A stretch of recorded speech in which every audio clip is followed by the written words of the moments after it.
graça e paz.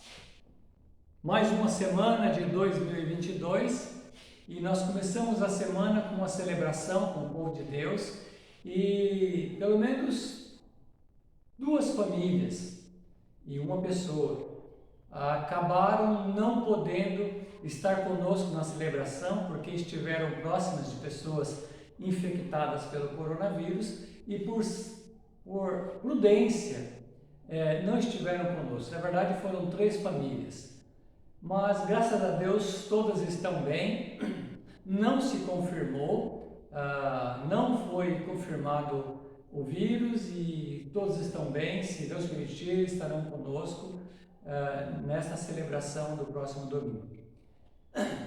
E aí, o que nós conversamos na semana, no início da semana? Nós conversamos o seguinte: nós conversamos que o povo de Deus precisa cultivar o contentamento. O ano mal começou e muitas notícias não boas têm sido divulgadas. Nós temos visto muitas mazelas acontecendo pelo Brasil afora. Nós temos visto até pessoas próximas de nós padecendo dificuldades, internadas, enfim. Mas para nos encorajar, nós temos o texto do Salmo 115, verso 12 e 13, que eu quero ler com você para a nossa reflexão. Diz assim o salmista: de nós se tem lembrado o Senhor, Ele nos abençoará, abençoará a casa de Israel, abençoará a casa de Arão, Ele abençoa os que o temem, assim pequenos como grandes, tanto pequenos como grandes. Que palavra abençoada! Mas o que será que o salmista está nos propondo? Será que o salmista está propondo que nós ignoremos a crueldade, a desigualdade do mundo? Será que ele está propondo que eu e você pensemos que isso nunca poderá nos atingir? Será que ele está propondo que coisas ruins não acontecem com pessoas boas? Não, é claro que não. O que ele está dizendo é que a pauta dos que buscam o contentamento em Deus é dada pela bondade e não pela maldade. Dizendo o contrário, a pauta dos que buscam o contentamento em Deus não é dado pela maldade, mas pela bondade. A diferença é que, apesar dessas pessoas que reconhecem a bondade de Deus, entenderem que existe uma complexidade no mundo, eles não se deixam enredar por essa complexidade. Procuram nutrir a sua confiança em Deus. E aí eu preciso conversar alguns aspectos aqui para nós. Primeiro aspecto é que o contentamento não é sinônimo de alienação. Por quê? Porque buscar o contentamento é parte do projeto de vida de alguém que deseja ser feliz, mas que deseja que as outras pessoas também sejam felizes. E aí, nesse sentido que nós falamos, então estamos conversando, que nós não devemos ter vergonha de sermos contentes. Nós não devemos ter vergonha de estar em Cristo e saber que nós estamos cuidados, que nós somos amados, que toda provisão vem de Deus, aquele que nos abençoa, daquele que abençoa todos os que temem, assim pequenos como grandes.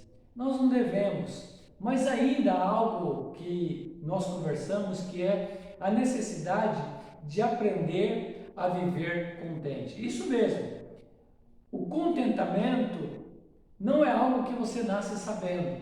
Nós precisamos aprender isso.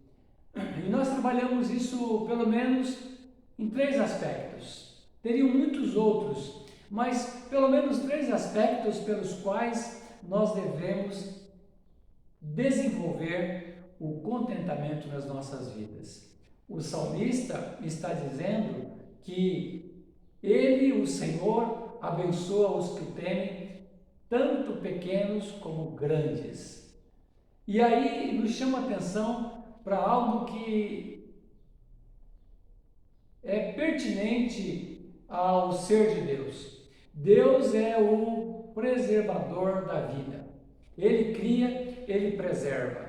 No século XVII, nasceu um grupo de pensadores, uma corrente de pensamento, que se chamaram, foram denominados de deístas. O deísmo. E quem eram os deístas? Eram teóricos que afirmavam que Deus criou todas as coisas, mas ele não interfere na criação. Eles pensavam em Deus mais ou menos assim, como um relojoeiro habilidoso que criou ou que fabricou um relógio muito valioso, deu corda nele e o deixou trabalhando sozinho. Mas seria esse o entendimento das Escrituras? Não, não é esse o entendimento das Escrituras. O entendimento que nós temos pela palavra de Deus é que Deus criou todas as coisas e que as sustenta pela força e pela palavra do seu poder. Ou seja, Deus não apenas é transcendente, está acima de tudo e de todos, mas ele também é imanente. Ele está conosco, ele caminha conosco, ele é o Emanuel, o Deus conosco, mas ele também é aquele que sustenta todas as coisas, e que também sustenta as nossas vidas. Ele nos sustenta desde aquilo que é mais básico, da nossa respiração, do pão de cada dia. Ele é que nos dá o livramento do maligno. Ele é que nos dá toda a sorte de bênçãos espirituais nas regiões celestiais. É assim que a carta aos Efésios disse, que Deus nos tem abençoado com toda a sorte de bênçãos espirituais nas regiões celestiais em Cristo. Por isso, uma proposta muito importante para se fazer nesse primeiro mês de 2022 é buscar o contentamento. É buscar viver com alegria, seja em gratidão por aquilo que Ele já fez, seja em esperança por aquilo que Ele ainda fará. E não esqueça, Deus é o preservador da vida. O apóstolo Paulo foi taxativo para dizer que em Deus, nele vivemos, nele nos movemos e nele existimos. Essa é uma frase que nós podemos retirar do sermão de Paulo no Areópago, Atos 17, 28. Ele diz: nele vivemos, nele nos movemos e nele existimos. Por isso, é importante que eu e você saibamos que o contentamento não deve depender do acaso. Mas o segundo aspecto que nós podemos lembrar hoje é que o contentamento não pode depender do nosso próprio coração. Como assim? Deixa eu contar uma ilustração para você, talvez você já tenha ouvido, mas ela é muito rica e eu quero compartilhar com você novamente. Conta-se que um certo oficial foi para o seu general e perguntou: General, qual é o plano ideal para conquistar a cidade? O general disse: eu tenho 4 colunas para atacar. Eu tenho uma coluna para atacar a cidade pelo norte, outra pelo sul, outra pelo leste, outra pelo oeste. Mas eu conto com a minha 5ª coluna para me apoderar da cidade. Respondeu o general. O oficial prontamente logo pergunta: mas qual é essa 5ª coluna? E o general responde: é a que está no interior da cidade.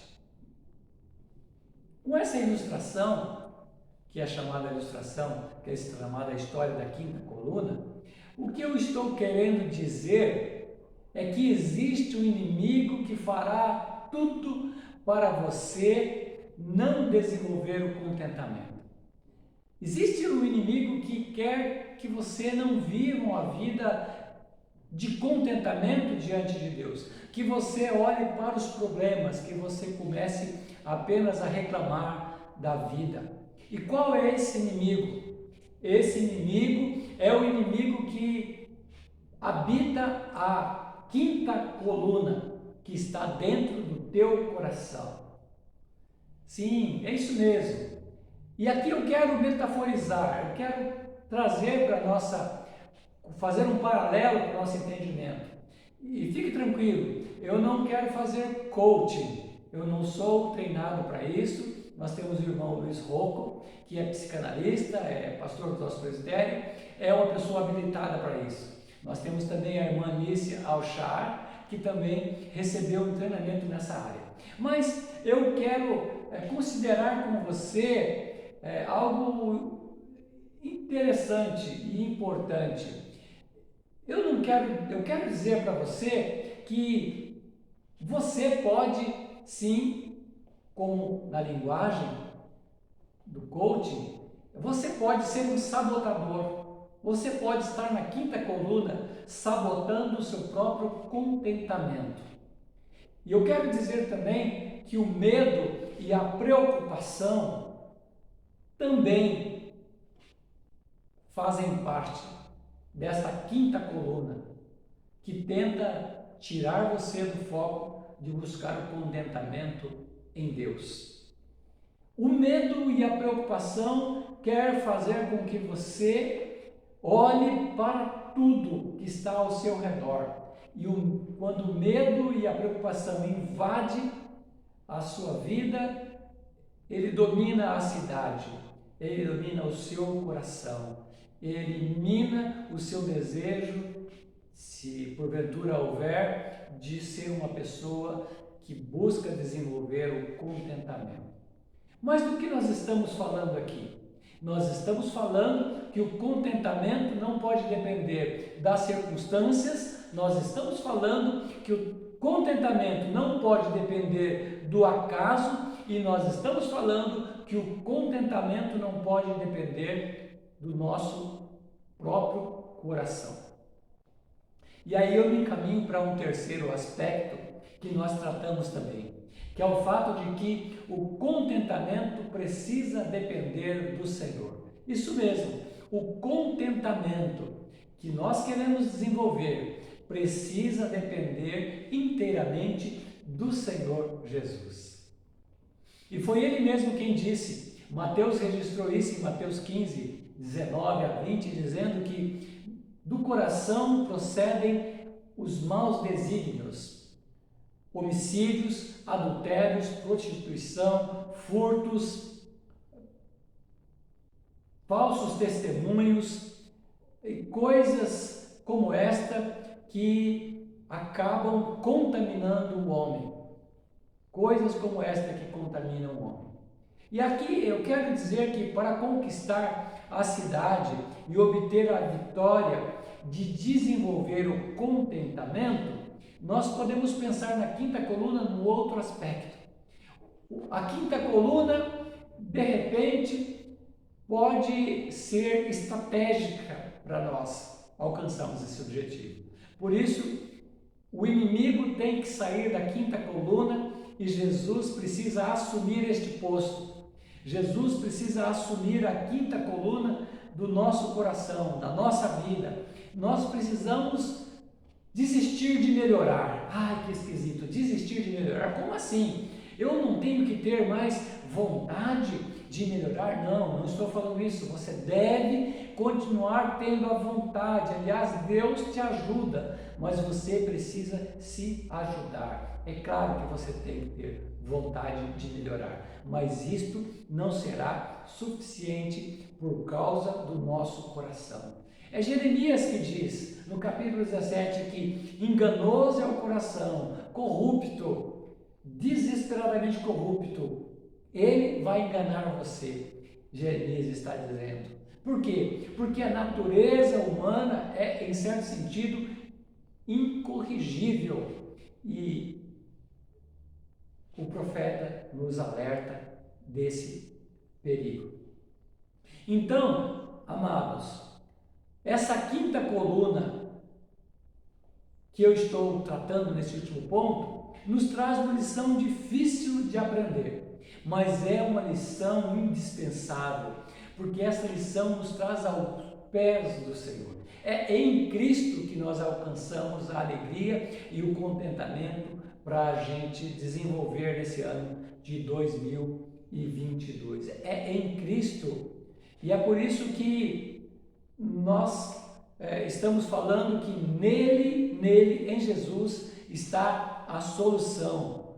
A solução não está em nós mesmos, a solução não está em nossos esforços, a solução está em Jesus. E quando a quinta coluna for o próprio Cristo, então nós poderemos declarar, juntamente com aquilo que o apóstolo Paulo declarou e disse: já estou crucificado com Cristo e vivo não mais eu, mas Cristo vive em mim, e esse viver que eu vivo na carne, vivo pela fé no Filho de Deus que me amou e a si mesmo se entregou por mim. Gálatas 2:20. Então, se for assim, nós estaremos num bom caminho, nós estaremos no caminho do aprendizado do contentamento. E eu quero fechar aqui e concluir dizendo que o contentamento é, na verdade, uma disciplina espiritual que precisa ser aprendida. Isso mesmo. E quando você aprende algo e ensina esse algo, você aprende mais ainda, você fixa. E é por isso que, como pais, nós precisamos ensinar os nossos filhos. Nós precisamos ensinar a nossa família que uma felicidade fundada nas circunstâncias da vida, ela vai trazer muita inquietação e descontentamento para a nossa alma. O ano está apenas começando, então vamos considerar que é tempo de desenvolver o contentamento na nossa vida, o segredo do contentamento, o segredo do contentamento. Um servo de Deus lá no século XVII, um dos puritanos chamado Jeremias Purogles, ele vai dizer algo precioso para marcar essa nossa conclusão. Ele diz assim: o contentamento cristão é aquele estado doce, interior, sereno e gracioso de espírito que livremente se submete e se delicia na disposição sábia e paternal de Deus em toda e qualquer situação. Que Deus abençoe você, que você possa também incluir nos seus objetivos desse início de ano, desenvolver o contentamento. Eu quis trazer essa breve reflexão porque domingo nós estávamos um tanto ansiosos e até assim, com esse clima que estava acontecendo na nossa cidade, dos casos aumentando, e eu temi que nós talvez pudéssemos não ter assimilado totalmente a riqueza daquilo que o salmista está dizendo, que o Senhor se lembrou de nós e Ele nos abençoará.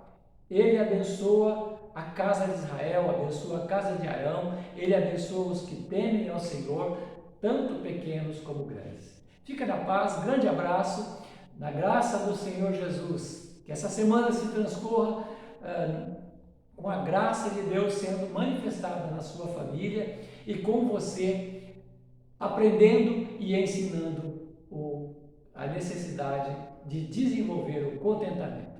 Grande abraço, na graça do Senhor Jesus. Até!